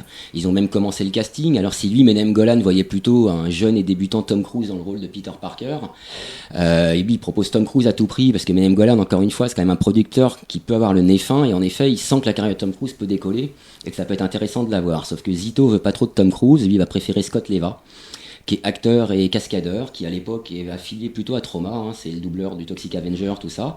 Sauf que le truc en fait, c'est que Scott Leva a été embauché par Marvel pour faire une série de photos promotionnelles de Spider-Man avec le costume de Spider-Man. Et pas d'ailleurs. Et c'est vrai que Scott Leva le fait plutôt bien dans le costume. Il y aura quelques photos dans le livre, les essais marchent plutôt bien. Il veut Bob Hoskins pour faire Dr Octopus. Il y a Lauren Bacall pour jouer Tante May, et il envisage aussi Peter Cushing dans un rôle non défini. Et on parlait aussi, mais ça je l'ai pas mis dans le livre parce que c'est des rumeurs qui sont pas forcément avérées, mais il a circulé aussi quand même le nom de Christopher Lee à un moment pour être aux côtés de Peter Cushing dans des rôles non définis. On est en quelle année là Là, je vais revenir sur l'année. On est toujours entre 85 et 86, mais on arrive très vite, en effet, en 87 avec tous ces développements. Et c'est là qu'il y a un problème, malheureusement. Tout le monde est plus ou moins satisfait du scénario. Newsom et Brancato sont quand même un petit peu déçus que leur scénario ait été retouché, mais Golan est content, Zito aussi, Stanley aussi. Problème, en 87, Canon commence à connaître de très grosses difficultés financières suite aux bids successifs de Superman 4 et les Maîtres de l'Univers, qui sont leurs plus gros budgets et qui sont des fours comme Over the Flop aussi. Over the Top marche plutôt bien, mais c'est pas ça qui les sort des problèmes que causent Superman 4 et les Maîtres de l'Univers, qui leur font perdre vraiment beaucoup d'argent. Donc là, sur ce, Menem Golan dit à Joseph Zito, plus possible de faire le film pour 20 millions, il faut que tu le fasses pour 10 millions max, voire même moins. Et Zito dit, pas possible, il faut être raisonnable, on peut pas faire un Spider-Man pour ce prix-là, vis-à-vis même du personnage du comic book, c'est juste pas possible. Golan, il est pas du genre à se démonter, donc Golan, en fait, sous son pseudo habituel, Joseph Goldman. Pour ceux qui ne le savent pas, donc quand vous verrez le nom de Joseph Goldman au générique des productions Canon, c'est Menem Golan en fait. C'est un pseudo qu'il utilise souvent pour les scénarios. Il va retoucher lui-même le scénario en fait pour que le film coûte moins que 20 millions. Et là, Joseph Zito jette l'éponge puisqu'apparemment la version, moi je l'ai pas eu entre les mains, mais la version retouchée par Menem Golan. Alors bien sûr, il a retiré la plupart des scènes d'action que le scénariste de Zito avait réintégrées pour que ça coûte moins cher. Mais surtout, ce qui est absurde, c'est qu'apparemment il rajoute tout un tas de dialogues qui font notamment référence au tueur en série très connu The Hillside Strangler, sans que personne ne comprenne jamais pourquoi. C'est-à-dire qu'il n'y a rien d'expliqué, mais apparemment il y a plein de dialogues qui font référence à ce tueur, ça tombe un peu comme un cheveu sur la soupe. Et Joseph Zito, qui est quand même très proche de Canon, mais qui sait très bien que Golan, malgré tout, ne maîtrise pas du tout le comic book, ni le personnage de Spider-Man, décide de lâcher l'affaire, persuadé que le film ne pourra pas se faire dans de bonnes conditions. Les problèmes financiers de Canon s'aggravent encore un peu plus, et là Menem Golan, qui malgré tout est persuadé qu'il peut encore faire un film Spider-Man, et surtout que s'il faisait ce film, pourrait sortir Canon de leurs problèmes financiers, décide de faire le film pour 2 millions, désormais.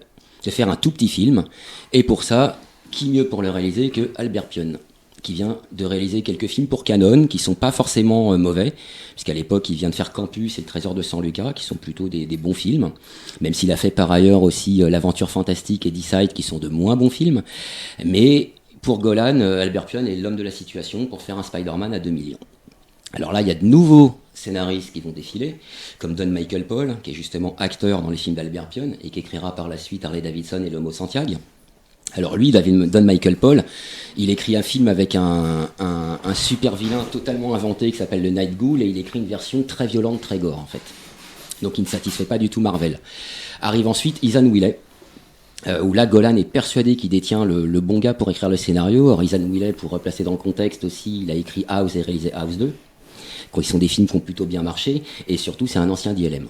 Donc il a une très très bonne maîtrise des effets visuels, il sait très bien ce qu'on peut se permettre ou pas dans un film à 2 millions.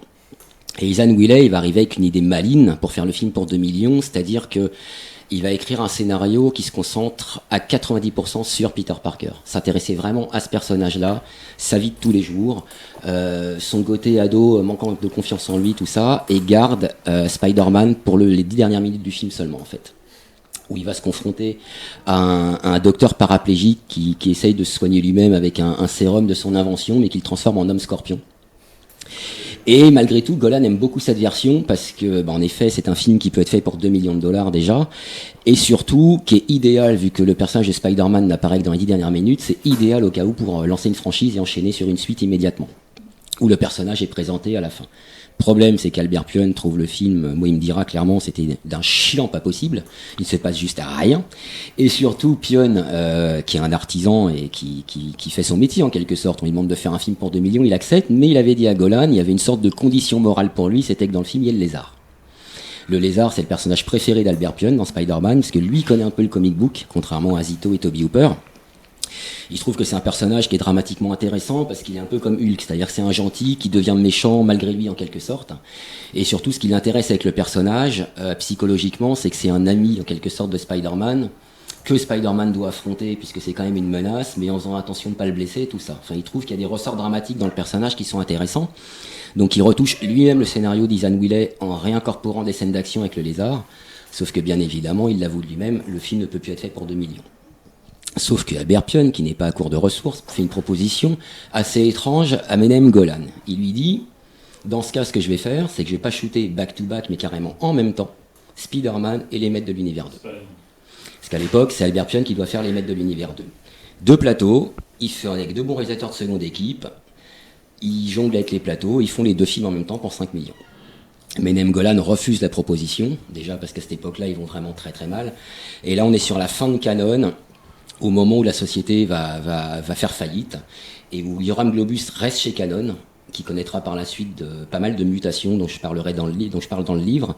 Et Menem Golan, lui, s'en va et va créer une nouvelle société qui s'appelle 21st Century Film Corporation, qui a produit notamment Le Fantôme de l'Opéra avec Robert Englund et le remake de La Nuit des Morts Vivants dont parlait Renaud tout à l'heure. Et quand il quitte Canon, Menem Golan, il récupère certains droits en cours en guise de parachute doré. Et il emmène donc chez 21st Century les droits de Spider-Man. Alors Albert Pyun reste encore un petit peu attaché au projet, mais très peu de temps. Et ensuite, Menem Golan trouve un nouveau réalisateur, mais qui sera attaché très peu de temps au projet, c'est Stephen Herek, qui a fait Critters en fait. Et il y a plusieurs nouveaux scénaristes qui vont défiler, comme Robert Lalogia, ou Franck Lalogia, j'ai un vieux trou de mémoire tout d'un coup. Franck, c'est ça, qui a réalisé à cette époque-là Lady in White, qui a été plutôt remarqué. Donc il y aura plusieurs nouveaux scénaristes comme ça qui vont essayer de nouvelles versions. Neil Ruttenberg aussi, Menem Golan lui-même qui réécrit une version à lui, sauf que là chez 21st Century, artistiquement rien ne va plus, personne ne comprend vraiment rien au personnage, et en gros ils veulent faire un vrai film d'exploitation, eux, avec de la violence et du cul. Donc ça pour Stanley c'est juste intolérable, c'est hors de question. À ce moment-là on arrive en bout de droit, puisqu'ils avaient pris les droits pour 5 ans, donc on en est aux années 90. Menem Golan arrive quand même à faire prolonger les droits jusqu'en 1992 auprès de Marvel, en promettant à Stanley qu'il fera un film pour 15 millions. Et là, il va écrire lui-même un scénario qui va rapidement passer aux oubliettes, qui intéresse personne, ni Stanley, ni rien. Il commence à penser que le projet verra jamais le jour, jusqu'au moment où Mario Kassar, le patron de Carolco, va lui proposer en fait de s'associer pour une super coproduction à 50 millions de dollars, qui sera écrite par James Cameron, où il y aura comme bad guy Electro et l'homme de sable. Problème, alors Carolco c'est quand même une bonne boîte à l'époque, hein, ils font Total Recall, Basic Instinct, ce genre de film, c'est pas n'importe qui. Problème, c'est que Cameron à l'époque, il vient de faire avec Carolco Terminator 2, qui est le carton qu'on connaît. C'est un peu le dieu à Hollywood, c'est le dieu chez Carolco, et surtout il a un contrat qui stipule qu'il a un droit de regard intégral sur tous les projets qu'il fait avec Carolco. Et il va catégoriquement refuser que Menem Golan soit associé ou crédité au projet. À tel point que ça crée même un premier souci juridique, c'est que lorsqu'ils annoncent le projet dans Variety justement, Menem Golan n'est pas crédité dessus, alors qu'il est censé en faire partie.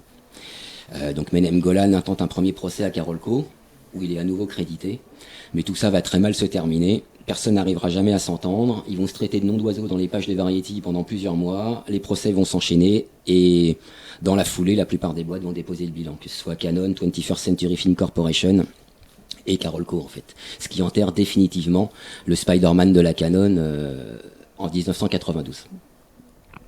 Alors comme tu as fait court Damien, est-ce que tu peux nous parler du fameux film qui n'a jamais existé mais qui existe, Les 4 Fantastiques, production Corman. Et petit détail amusant aussi, oui. Pour rebondir sur Albert Pyun, donc, qui est quand même encore sur Spider-Man chez 21st Century, donc lui il fera pas Spider-Man, il fera Captain America finalement. Parce que Captain America, c'est un autre super-héros Marvel, dont Canon détient les droits depuis 85. Et d'ailleurs, à l'époque où c'est Canon qui avait les droits, il y a deux réalisateurs qui sont passés sur le projet, c'était Michael Winner, qui a fait Un justicier dans la ville, et Jackie Thompson, qui avait fait Le Messager de la Mort et Kinjite avec Charles Bronson aussi. Donc c'est assez rigolo. Et il y a donc en effet un projet, Les 4 Fantastiques, oui, qui a été produit par Roger Corman. Est-ce que Roger Corman donc avait à l'origine les droits de Captain America et de Spider-Man, il les perd sans grand regret, hein, il disait Spider-Man, il les perd sans grand regret. Moi c'est ce qu'il me dira lorsque je l'ai interviewé et que je lui ai parlé de ça. Mais par contre il récupère plus tard donc les droits des 4 Fantastiques. Faut pas oublier que Stanley est un très très bon ami à Roger Corman, c'est pas juste du business, là ils sont très très potes. Mais Stanley connaît aussi la façon de travailler de Roger Corman et surveille tout ça d'un peu près. Alors le problème c'est qu'en effet ces droits-là ils sont achetés pour une période bien déterminée en fait. Mais cette fois, Roger Corman voulait pas justement que ça se passe comme au début des années 80 avec Spider-Man et Captain America. Là, il décide que les 4 Fantastiques, il le fera quoi qu'il arrive. Donc, il précipite un petit peu le tournage puisqu'il lance le projet à un moment où il va juste avant de perdre des droits en fait. Le film va être expédié par un de ses réalisateurs maison, qui était Ole Sasson à l'époque, qui en effet est pas un grand film. Et malheureusement, du coup, chez Marvel, ils sont pas très très contents du résultat et ils vont faire en quelque sorte interdire le film en fait. C'est-à-dire qu'ils vont jouer sur le fait que, ok, il a tourné le film avant de perdre les droits, mais au moment où il est prêt à sortir, les droits sont plus à lui. Et ils vont faire en sorte que le film soit totalement bloqué parce qu'ils ne veulent pas du tout que ce film sorte. Donc c'est vrai que les 4 Fantastiques de Corman, ça fait un petit peu partie de ces films maudits. Qui sont pas vraiment, non, ils sont toujours pas visibles aujourd'hui, c'est toujours pas visible, il n'y a pas d'édition officielle du film, officielle non, le film peut se voir, hein, mais il n'y a pas de version officielle, d'édition officielle du film.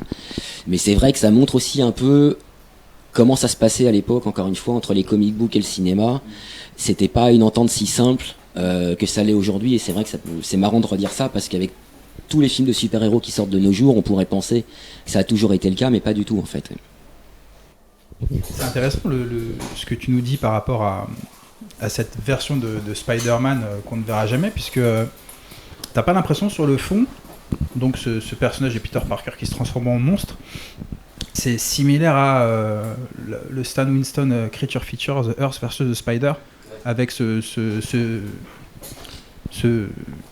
vigile qui est timide, introverti, qui est amoureux de sa voisine, qui vit dans un quartier craignos, qui se fait victimiser par tout le monde, et qui veut faire le bien, et qui, par un concours de circonstances, se fait piquer, du coup par une seringue, qui lui injecte un sérum qui testait du coup sur des araignées, puis qui le transforme petit à petit en ce qui devient à la fin. C'est à peu près le même truc en fait. Ouais, et il est fort probable d'ailleurs que cette version ait inspiré le film plus ou moins, puisqu'il y a des anciens de Canon qui ont participé au film en fait, des anciens prods de chez Canon qui participaient à la collection Stan Winston. Ouais, parce que du coup il finit en figurine, ça devient un comics et compagnie, donc tu vois, il y a un lien je pense entre les deux. Mais c'est vrai que quand on voit avec le recul ce projet de Spider-Man, enfin toutes ces différentes versions, la version Canon, quelque part, on se dit, ça pouvait pas voir le jour, en y réfléchissant bien. Enfin, il y avait rien qui fonctionnait. Je pense que Stan Lee n'aurait jamais été satisfait du film. Je pense que les fans non plus n'auraient aimé aucune des versions qui étaient en cours. Ça aurait été Hooper. Je pense que les fans auraient crié, mais à la trahison comme jamais. Je veux dire, les fans de Spider-Man n'aient pas forcément envie de voir une version où Peter Parker se transforme en monstre. Et pourtant, dans le comics, il y a un story arc du comics où il devient vraiment un homme araignée, avec 8 pattes et compagnie. Je crois que c'est l'arc avec Morbius, je crois. Où il se fait contaminer. Qui est le Man Spider en fait. Ça, c'est le Man Spider. Lui, c'est ce qui l'intéressait, parce que les super-héros, c'est pas son truc à Hooper. Hooper, il aime le film d'horreur et il voulait aller vers du film de monstre. En fait, il voulait refaire avec Spider-Man un peu ce qu'on se faisait dans les années 50-60 avec les films de SF et les films de monstres à cette époque-là. Il voulait faire un créature feature à l'ancienne, en fait, tout bêtement. C'était vraiment son truc. Et ce qui l'a renforcé là-dedans, c'était aussi donc la présence de Leslie Stevens au scénario, donc qui était le scénariste de l'auteur Limits. Mais par contre, en effet, je pense que personne n'aurait jamais validé cette version et je suis pas sûr que ça aurait fonctionné, que ça aurait permis d'enchaîner sur plus en fait. Il était possible, si tous les auteurs avaient réussi à faire ce film, ça se trouve on n'aurait jamais revu de Spider-Man ensuite. C'est surtout ça quoi. C'est Joseph Zito, je sais pas trop ce que ça aurait pu donner. Albert Pionne, on a vu ses films et son Captain America. Moi, je suis plutôt, j'aime plutôt le cinéma d'Albert Pionne, mais est-ce que j'ai envie de le voir sur Spider-Man? Je suis pas sûr, non. Non, c'est clair, parce que surtout que Earth vs Spider, c'est vrai que c'est super violent. C'est vraiment une escalade petit à petit, il devient comme dans La Mouche en fait, où il devient agressif petit à petit jusqu'à ce qu'il se transforme vraiment en araignée. Et là, c'est vraiment énervé en fait. Alors là, c'est hyper sérieux, donc j'ai un tout petit peu dans l'atmosphère. Je rappelle quand même que l'ancienne Mignos, Grace Kelly, elle a eu peur de la grosse araignée. Laquelle? La tienne ou... Pas compris là. Ouais, moi non plus. J'ai une question par rapport plus à ton livre et peut-être aux autres histoires que tu mets dedans. On m'avait parlé d'un purée de projet, pour être poli. Purée de projet. C'était censé être une adaptation du Dark Knight de Miller, et donc avec Batman, donc quand il est vieux, etc. Et qui aurait été incarné par Clint Eastwood. Qui devait réaliser aussi d'ailleurs. Et ça aurait dû être, je pense. J'avoue. Et je sais pas si t'as plus d'infos dessus parce que Alors, j'en ai pas tant que ça, surtout qu'il faut pas oublier que c'est quand même dans un livre qui s'appelle Bingley Posters, donc je me concentre avant tout sur les petits films indépendants et les petites séries B, pas sur les gros projets. Ce que j'explique dans la préface, faut pas s'attendre à trouver dedans le Cobra d'Aja, ça n'a rien à foutre dans Bingley Posters, ni les Croisades de Paul Verhoeven par exemple avec Schwarzenegger. même s'il y a Schwarzenegger dans le livre, puisqu'il parle de Berserker, un film qu'il avait pitché et dans lequel il devait jouer le rôle principal, qui était une production Charles Band que devait réaliser Stewart Gordon. Par contre, c'est vrai qu'il y a eu une version Dark Knight à un moment que devait réaliser chez Warner, que devait réaliser Clint Eastwood, et donc il devait tenir le rôle principal, qui était donc une adaptation du Frank Miller et qui aurait pu être très très intéressante. Enfin, à l'époque, je sais qu'on était ultra excités à l'annonce du projet et ça aurait pu être vraiment génial. Ouais. Une adaptation du Dark Knight de Frank Miller par Eastwood, c'était une super idée. Ouais. Très bien, très intéressant. Oui, alors juste, Daniel, tu nous appelles pendant qu'on enregistre, donc effectivement, j'ai pas pu te répondre. Hein. On sait que tu es à Los Angeles. Daniel Bouteiller. Daniel Bouteiller à Los Angeles. Mais je crois qu'il va rester là-bas. Oui, normalement, c'est un de ses projets, il va nous rendre service. On passe aussi un coucou à Sandrine qui pouvait pas être avec nous aujourd'hui. Quel faillot celui-là. Et pour Thomas, il n'y a plus de carton. Ouais, Thomas. Thomas aussi. Alors Thomas, c'est pas. Peut-être un rencard. C'est pas. Merci jeune fille. Merci Julie. Oui. Merci messieurs, merci Malik. Merci la technique. À bientôt. Au revoir. Ciao. Ciao. Ciao.